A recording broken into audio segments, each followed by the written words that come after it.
తెలంగాణ రాష్ట్రంలో ఉండే పేదవాళ్ళకి చిరకాలంగా ఉన్న చిన్న కోరిక ఒక చిన్న ఇల్లు కావాలని. ఆ ఇల్లు నిర్మించే దాంట్లో భాగంగా ఇందిరమ్మ రాజ్యం ఏర్పడి సంవత్సరం పూర్తయింది. ఆదరాబాదరిగా తప్పులు తడకలు చేయొద్దని, ఏ పని చేసినా ఒక సైంటిఫిక్ గా నిరుపేదలకే న్యాయం జరిగే విధంగా, బెనిఫిషరీస్ ని కరెక్ట్ గా ఐడెంటిఫై చేసే విధంగా ఈ ఇందిరమ్మ స్కీము, ఇళ్ల స్కీము కొంచెం లేట్ అయినప్పటికీ అనుకున్న పద్ధతిలో పేదవాళ్లలో బహు పేదవాళ్లకే ఇందిరమ్మ ఇళ్ళు ఇచ్చే కార్యక్రమానికి శ్రీకారం చుట్టే దాంట్లో భాగంగా ఈ రోజే ప్రతి జిల్లాకి ఒక ప్రాజెక్టు డైరెక్టర్ గా ఎగ్జిక్యూటివ్ ఇంజనీర్ క్యాడర్ ఆఫీసర్ ని 33 జిల్లాలకి నియమించడం జరిగింది. నియమిస్తూ ఏవైతే హౌసింగ్ డిపార్ట్మెంట్ కి సంబంధించిన ఇంజనీరింగ్ స్టాఫ్ వివిధ శాఖల్లో ఉన్నారో ఇప్పటికే 90-95% బ్యాక్ తీసుకున్నాం. ఇంకా అక్కడ ఒక ఇద్దరు, అక్కడ ఒక ముగ్గురు మిగిలారు. వాటితో పాటు ఈ ప్రభుత్వానికి ఏదైతే ఆలోచన ఉందో మొదటి విడత 4.5 లక్షల ఇళ్లు ఈ రాబోయే కొద్ది రోజుల్లో ఇస్తూ, ఇది నిరంతరము జరిగే కార్యక్రమంలో భాగంగా రాబోయే 4 సంవత్సరాల్లో 20 లక్షల ఇళ్లు కట్టడానికి కావలసిన యంత్రాంగాన్ని సైంటిఫిక్ గా, టెక్నికల్ గా, టెక్నాలజీని అంతా వాడుతూ, ఎందుకంటే ఇందిరమ్మ ఇళ్ళు అంటే ఇది 5 లక్షల రూపాయల స్కీమ్ ఈచ్ హౌస్ కి.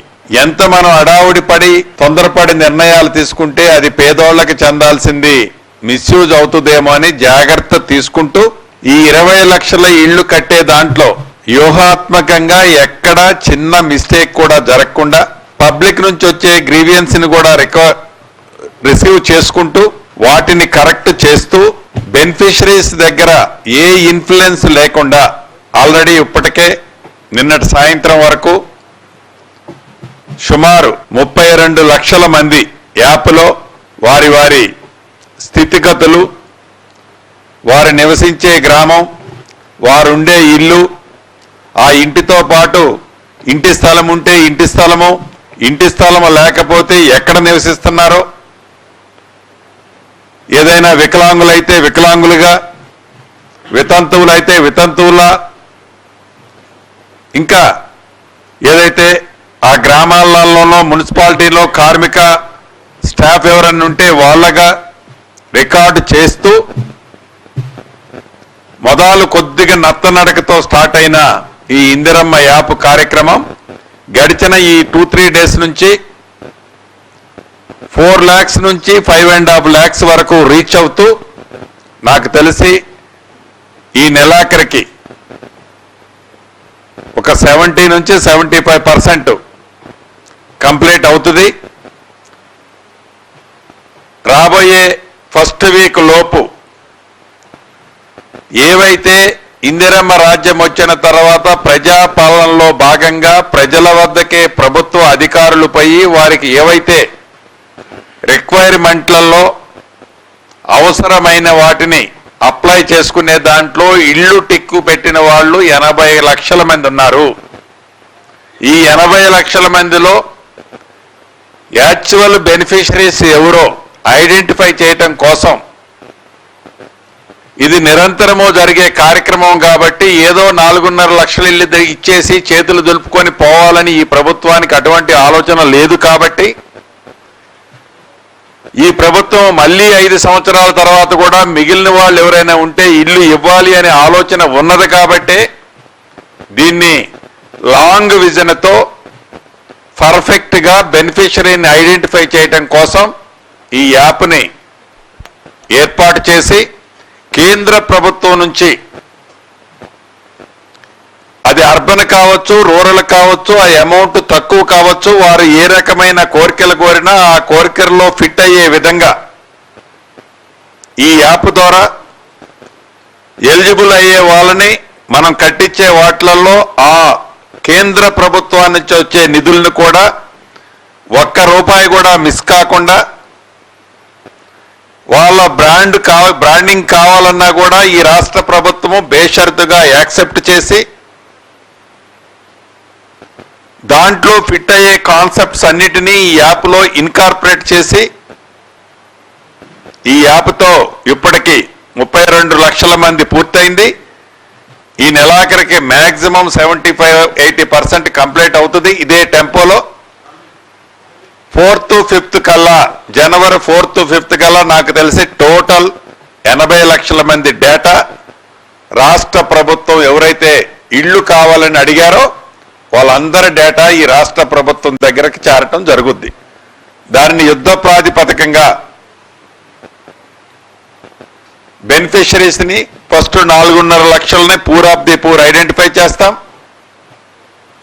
కేంద్ర ప్రభుత్వం నుంచి ఎక్కడైనా ఎలిజిబుల్ ఉన్నోళ్ళు మిస్ అయినా, వాళ్ళు రిజెక్ట్ చేసినా, రాష్ట్ర ప్రభుత్వం నుంచి కేంద్ర ప్రభుత్వం ఇలేదు కాబట్టి వాళ్ళు ఇస్తానన్న 70,000 రూపాయలు, 1,50,000 అని మేము చేతులు దులుపుకోకుండా ఎలిజిబుల్ ఉన్న వాళ్ళు ఏ కారణం చేతైనా కేంద్ర ప్రభుత్వం రిజెక్ట్ చేసినా రాష్ట్ర ప్రభుత్వం నుంచి 5 లక్షల రూపాయలు ఇస్తామన్న అమౌంట్ పర్ఫెక్ట్ గా 4 విడతల్లో ఈ ప్రభుత్వం ఇవ్వటానికి గౌరవ ముఖ్యమంత్రి రేవంత్ రెడ్డి గారు ఆల్రెడీ సూచనలు ఇవ్వటం జరిగింది. దీంతో పాటు ఇది 4 విడతలుగా పేమెంట్ ఇస్తున్నాము, అనేక పర్యాయాలుగా చెప్పాము. సొంత స్థలము ఉన్న వాళ్ళకి తక్కువలో తక్కువ 400 చదరపు అడుగులు ఇల్లు కట్టుకోవాలి. దాంట్లో ఒక బాత్రూము, ఒక కిచెను ఉండాలి. డిజైన్ అంటూ ప్రభుత్వం ఏమీ నిర్ణయించలేదు. 400 చదరపు అడుగుల కంటే వారి ఆర్థిక స్తోమత బాగుంటే ఎక్కువ కట్టుకున్నా ప్రభుత్వానికి ఏ రకమైన అభ్యంతరం లేదు.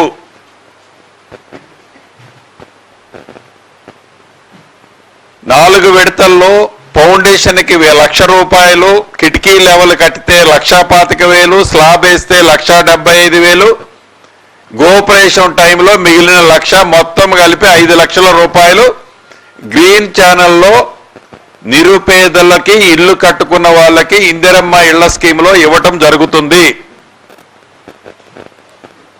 నాకు తెలుసు, రాష్ట్ర ప్రజలకి తెలుసు, మీడియా మిత్రులకి తెలిసి ఆర్థిక పరిస్థితి రాష్ట్ర ప్రభుత్వం బాగలేకపోయినా తల తాకట్టు పెట్టైనా ఇందిరమ్మ ఇళ్ల స్కీమ్ని, పేదోడి కలని నెరవేర్చే దాంట్లో ఈ ప్రభుత్వము ఒక్క అడుగు కూడా వెనక్కి వేయదు. ఇందిరమ్మ కమిటీలు ఏవైతే ఉన్నాయో గ్రామ సభ పెట్టినప్పుడు ఎలిజిబుల్ ఉన్నోళ్ళని ఐడెంటిఫై చేసే దాంట్లో పూర్ ఆఫ్ ది పూర్ పీపుల్నే ఐడెంటిఫై చేసుకోవాలి. ఏ రకమైన ప్రలోభాలు ఈ ఇందిరమ్మ స్కీములో ఉండొద్దు. వీటితో పాటు కన్స్ట్రక్షన్ చేసేటప్పుడు ఏదైతే మా అధికారులు యాప్లో చాలా క్లారిటీగా ఈ యాప్ని నిర్మించడం జరిగింది. టైం టు టైము ప్రతి విజువల్స్ హైదరాబాద్లోని ఎండి గారి ఛాంబర్కి కానీ, సెక్రటరీ గారి ఛాంబర్కి కానీ, నా ఛాంబర్కి కానీ, ముఖ్యమంత్రి గారి ఛాంబర్ కానీ స్పెషల్ సెల్స్ పెట్టి ప్రజలకి ఎక్కడా అసౌకర్యం కలగకుండా ఉండే విధంగా పారదర్శకంగా ఈ స్కీమ్ని నడిపించాలన్నదే మన ఇందిరమ్మ ప్రభుత్వం యొక్క ఆలోచన, లక్ష్యం. దాంట్లో భాగంగానే ఈ స్టాఫ్కు సంబంధించిన దాంట్లో కూడా ఈ రాబోయే ఒక 2-3 డేస్లో దానికి సంబంధించిన విధి విధానాలను కూడా ప్రభుత్వ పక్షాన ఒక అనౌన్స్ చేయబోతుంది. చేసి చిత్తశుద్ధితో, ఏదో ఏ ఎన్నికలు లేవు ఈనాడు ఈ ప్రభుత్వానికి, ఎన్నికల ముందు ఆడే ఆట కాదు. ఎన్నికలు ఉన్నా లేకపోయినా పేదోడు పక్షాన నిలబడేది మన ఇందిరమ్మ ప్రభుత్వం. కాబట్టి ఇది నిరంతరము చేద్దామనే చిత్తశుద్ధితో ఈ కార్యక్రమం చేపట్టింది. కాబట్టి దీన్ని వడివడిగా నడిపించాలనే గౌరవ ఈ శాఖలో ఉన్న అధికారులు, అది ఎండి గారు కావచ్చు, సెక్రటరీ గారు కావచ్చు, మిగతా అధికారులు కావచ్చు, మంత్రిగా టైం టు టైం రెగ్యులర్గా ఫాలోఅప్ చేస్తూ దీన్ని పుష్ చేయటం జరుగుతుంది.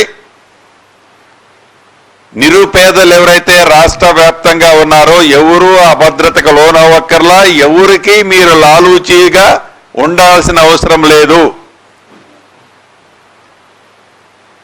ఈ ఈ 2-3 రోజుల్లోపే, ఈ వారం లోపు మీకు డైరెక్ట్ నెంబర్స్ ఏవైతే ఉన్నాయో మీ కంప్లైంట్కి సంబంధించి ఆల్రెడీ ఇచ్చామా,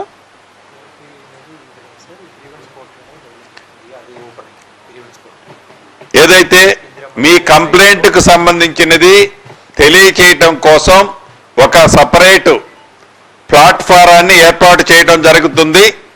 ఈ రాబోయే ఎంత టైం పడుతుంది? సో రాబోయే 2-3 రోజుల్లో ఒక వెబ్సైట్ని ఓపెన్ చేస్తున్నాం. ఎవరికైనా ఏవైనా ఇబ్బందులుంటే ఆ వెబ్సైట్లో మీకు సంబంధించిన ఇబ్బందులను ఆ వెబ్సైట్లో అప్లోడ్ చేయొచ్చు. రాబోయే 10-12 రోజుల్లోపు టోల్ ఫ్రీ నెంబర్లు కూడా ఏర్పాటు చేస్తాం. దాంట్లో కూడా రాష్ట్రంలోని ఏ మారుమూల ప్రాంతంలో ఉండే గిరిజన గూడాలు కానీ తండాలు కానీ మీరు ఏమైనా కంప్లైంట్లు ఇవ్వాలంటే ఆ టోల్ ఫ్రీ నెంబర్లో కానీ ఈ యాప్లో కానీ మీరు వెబ్సైట్లో కానీ మీరు ఇవ్వాల్సిన సూచనలు, సలహాలు, కంప్లైంట్లు ఇవ్వచ్చు. వాటిని త్వరితంగానే పరిష్కరించి మళ్ళీ మీకు రిటర్న్ కాల్ బ్యాక్ కూడా ప్రభుత్వ పక్షం నుంచి మీకు రావటం జరుగుద్ది. దీంట్లో మీడియా మిత్రులు కూడా మీ ప్రాంతాల్లో, అంటే అందరూ గ్రామీణ ప్రాంతం నుంచి ఈనాడు ఇక్కడ ఉండి ఉంటారు, మీ నోటీస్కి ఏమన్నా వచ్చినా పేదోళ్ళకి ఇల్లు ఇచ్చే ఈ మంచి కార్యక్రమంలో మీ సహాయ సహకారాలు కావాలని ప్రభుత్వ పక్షాన నేను మనస్ఫూర్తిగా కోరుకుంటున్నాను. Thank you.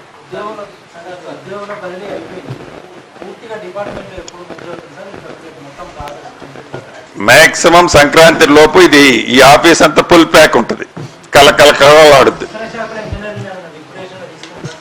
దానికి అదే ఒక సిస్టమ్ అడాప్ట్ చేస్తాను. కపుల్ ఆఫ్ డేస్లో ఐ విల్ అనౌన్స్ దట్.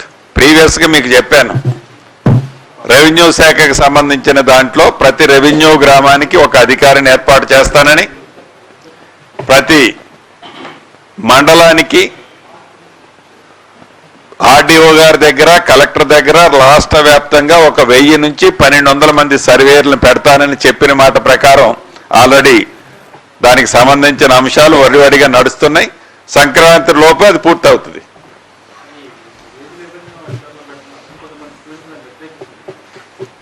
అంటే ఏదైతే రెవెన్యూ వ్యవస్థలో ఉద్యోగస్తులు ఉన్నారో వాళ్ళని ఫుల్ఫిల్ చేయాల్సిన బాధ్యత ఈ ప్రభుత్వం మీద ఉంది. గతంలో వాళ్ళని రోడ్డు మీద పెట్టేశారు తప్ప వాళ్ళకి ఏ రకమైన బాధ్యతలో ఆనాటి ప్రభుత్వం ఇవ్వాల.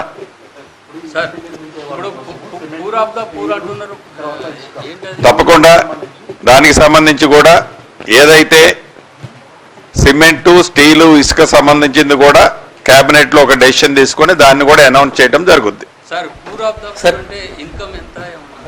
ఇన్కమ్ ఏమీ లేదు. ఫిజికల్ విజువల్స్ లో ఫస్ట్ ప్రయారిటీ ఇళ్ల స్థలం ఉండి, ఇళ్ల స్థలం అనేది ఫస్ట్ ఈ 4,50,000 ఇచ్చే దాంట్లో బేస్ థింగ్.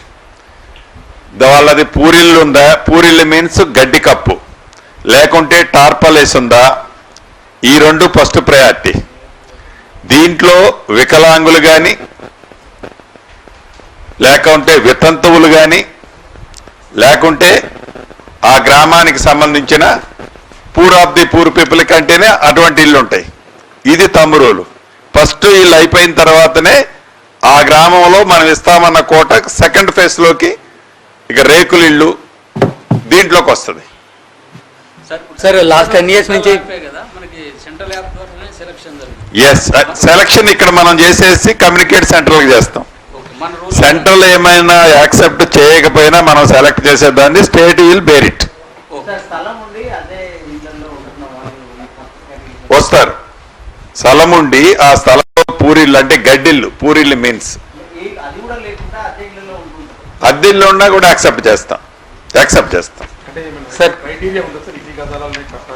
అట్లేమి లేదు. నాకు 400 చదరపు అడుగులు కడితే చాలు ఇల్లు. అంటే మేము డిజైన్ ఎందుకు ఇయటం లేదంటే ఇళ్ల స్థలం మేము ఇయటం లేదు కాబట్టి, వాళ్ళకి పురాతనంగా నుంచి వస్తున్న ఇల్లు కాబట్టి, ఇళ్ల స్థలం కాబట్టి అది ఏ రెక్టాంగిల్లో ఉందా, ఇట్లా సన్నగా ఉందా, వెడల్పుగా ఉందా, వి డోంట్ నో. అందుకని డిజైన్ ఇంత విడుతూ ఇంత పొడుగు అని అనకుండా మనకు కావాల్సిందల్లా 400 SFT. Sir housing board sir sir definite గా దానికి కూడా మనం సెకండ్ స్పెల్ దాంట్లో అర్బన్ లో ఉండే poor of the poor people కూడా కన్సిడర్ చేస్తాం. నెక్స్ట్ నేను ఏదైతే కట్టానని 10 సంవత్సరాలు 1,52,000 టెండర్లు పిలిచి దాంట్లో 63,000 ఇళ్ళు ఇచ్చి ఏది బెనిఫిషరీస్ని ఫైనల్ చేసి 36,000 ఇంకా బెనిఫిషరీస్ని ఫైనల్ చేయకుండా మిగిలిన 52,000 ఒక 40,000 32,000 టెండర్లు అయ్యి స్టార్ట్ చేయకుండా టెండర్లు పిలవకుండా ఉన్నాయి ఒక 10,000 ఏవైతే ఉన్నాయో వాటి మీద కూడా ఒక క్లారిటీ ఇవ్వటం జరిగింది. బెనిఫిషరీ అప్పుడు ఫైనల్ అయిన వాటిని యాజ్ ఇట్ ఈజ్ ఉంచి కంప్లీట్ అయిన వాటిని యుద్ధ ప్రాతిపదిక మీద చిన్న చిన్న రిపేర్లు ఉంటే అవి చేసేసి, అంటే వాటికి ఎలక్ట్రికల్ వైర్లు ఎప్పుడో పెట్టారు పీక్కుపోయారు, విండోలు పెట్టారు పీక్కుపోయారు, డోర్లు పెట్టారు పీక్కుపోయారు, వాటన్నిటినీ రెక్టిఫై చేసి వాటికి మౌలిక వసతులు కల్పించి బెనిఫిషరీని ఫైనల్ చేసి మౌలిక వసతులు కల్పిస్తే జాగ్రత్తగా ఇంట్లో మళ్ళీ పీకిపోకుండా ఉంటారు. అదే రకంగా అన్కంప్లీట్ ఉన్న వాటిని కూడా ఇళ్ల స్థలం లేని వాళ్ళకి ఫస్ట్ ప్రయారిటీ ఇందాక చెప్పిన పూర్ ఆఫ్ ది పూర్గా ఐడెంటిఫై చేసి వాళ్ళకి అలొకేషన్ చేయటం జరుగుద్ది. ఆ బ్యాలెన్స్ వర్క్ ఏదైతే ఉందో కాంట్రాక్టర్ వ్యవస్థను తీసేసి ఎవరికైతే ఆ బ్యాలెన్స్ వర్క్ కంప్లీట్ చేయాలి ఇల్లు అలొకేషన్ చేస్తున్నామో ఆ అమౌంట్ ఆ బెనిఫిషరీకి ఇచ్చి తన సొంత ఇల్లు నేనే కట్టుకున్నాను అనే విధంగా తనని ప్రభుత్వం పుష్ చేయాలని నిర్ణయం తీసుకోవడం జరిగింది. అంటే ఇంతకుముందు బిల్లు రికార్డ్ చేశారు, ఎంబుక్ ఉంటుంది, ఎంబుక్ రికార్డ్ చేసింది రైట్ ఉందా తప్పుందా చెక్ చేస్తారు అధికారులు. ఇప్పుడు మనం పెట్టిన టీం వాళ్ళు సర్టిఫై చేస్తారు. ఫర్ ఎగ్జాంపుల్ అప్పుడు 5,02,000 ఇల్లుకి పెట్టారు, దాంట్లో ఒక 2,50,000 బిల్లు డ్రా చేసిండు అనుకోండి. ఈ 2,50,000 పని జరిగిందా లేదా వీళ్ళు వెరిఫై చేస్తారు. మిగిలిన 2.5 లక్షలు ఇతనికి ఇస్తాం. కాంట్రాక్టర్ వ్యవస్థను తీసేసి బెనిఫిషరీకి ఇచ్చేస్తే అతను తన ఇల్లు బ్యాలెన్స్ తను పూర్తి చేసుకున్నాను తృప్తుంటది, ఫ్రాడ్ జరగదు, తొందరగా పూర్తి చేసుకొని ఇంట్లో గోప్రవేశం అవుతాడు. That is the concept.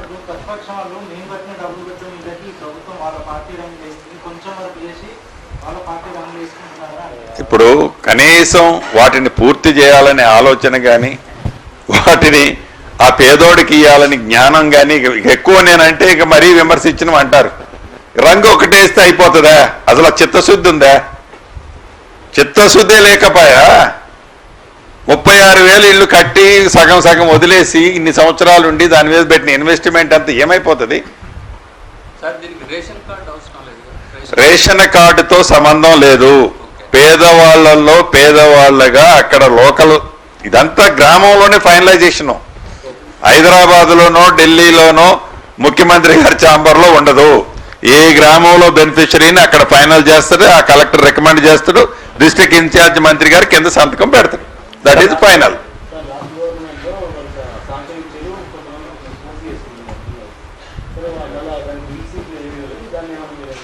ఏదైతే అర్హులు ఉన్నారో ఆ గృహజ్యోతి కార్యక్రమం ద్వారా 3 లక్షల రూపాయలు ఇస్తామని చెప్పి మొదలుపెట్టి వివిధ స్థాయిల్లో ఉన్నవాళ్ళు ఎవరైతే నా నోటీస్కి వచ్చింది 600 700 రాష్ట్ర వ్యాప్తంగా ఇళ్ళు ఉన్నాయి. ఈ 600 700 ఇల్లు ఇచ్చినాయి. డబ్బులుండి పింక్ కలర్ షర్ట్ ఉంది, నాకు అది ఇల్లు కావాలంటే ఇలేను. పింక్ కలర్ షర్ట్ వేసుకున్నా వాడు పేదోడైతే ఇస్తా. షర్టు నాకు ముఖ్యం కాదు, పేదోడైతే వాడికి ఇయటానికి ఈ ప్రభుత్వానికి ఏం కన్ఫ్యూజన్ లేదు. సార్ హౌసింగ్ బోర్డ్ అనేది లాస్ట్ 10 years నుంచి మిడిల్ క్లాస్ హౌసింగ్ ప్రాజెక్ట్స్ ఏం టేకప్ చేయలేదు సార్. దీన్ని కూడా గతంలో చెప్పాను. 700 ఎకరాల భూమి ఉంది, ప్లస్ 1,800 ఎకరాల దిల్లు ఆధ్వర్యంలో ఉంది. అది ఏపీతో లీగల్ ఇష్యూలో ఉంది, మీకు తెలిసిన విషయమే. ప్లస్ దానివల్ల ఈ 2 crores మన తెలంగాణ గవర్నమెంట్ వాళ్ళకి పెన్షన్ రూపంలో పే చేస్తుంది అనేది ఒకటి తెలుస్తున్న విషయం. ఎవరికి 2 crores? ఏపీలో హౌసింగ్ బోర్డు నుంచి రిటైర్ అయిన ఎంప్లాయీస్ కి Telangana is bearing that expenses అని నాకు తెలుసు. అటువంటిది ఏమీ లేదు, విన్నాను సార్. ఈ దిల్లు ల్యాండ్స్ చేస్తున్నారండి. కోర్టు ఆదేశాలు కాబట్టి అదేందో నేను ఒకసారి స్టడీ చేస్తాను. దిల్లు ల్యాండ్స్ కూడా పెండింగ్ ఉంటే యాక్ట్ లో ఉంది కాబట్టి ఆ ప్రాపర్టీస్ కి సంబంధించింది కోర్టు డైరెక్షన్ కాబట్టి మళ్ళీ ఏందో ఒకసారి మళ్ళీ కోర్టులోనే మనం క్లియరెన్స్ తెచ్చుకోవాలి. అదే సార్ పరిష్కరించడానికి ఏమైనా స్పీడప్ షూర్, తప్పకుండా దాని మీద కూడా మూవ్ చేస్తాను. మూవ్ చేసి కరెక్ట్ లీగల్ టైంలు పెట్టి we will work out it. Housing board ఇంకోటి చిన్న ఇన్ఫర్మేషన్ మీ దగ్గర దృష్టికి తీసుకొస్తాను సార్. చాలా మంది ఇంజనీర్స్ కూడా అందరూ లేరు సార్. అందరూ ఆల్మోస్ట్ ఇంకా 5-6 months లో రిటైర్ అయిపోతున్నారు. ఇందాక నేను కొంతమందికి సర్టిఫికెట్లు ఇచ్చాను. ఈ నెల ఒకళ్ళు రిటైర్మెంట్, ఫిబ్రవరిలో ఒకళ్ళ రిటైర్మెంట్ ఉంది. దీన్ని ఫుల్ ఫ్లెడ్జ్ లో this is very strong team అనేది తయారు చేస్తాను. అదే సార్ ఇందిరమ్మ ఇళ్ళు తీసుకున్నారు. నేను అనేది బోర్డు గురించి, తెలంగాణ హౌసింగ్ బోర్డు దాంట్లోనా సారే ఇన్ఛార్జ్ దానికి కూడా కొన్ని ఇంకోటి దాంట్లో.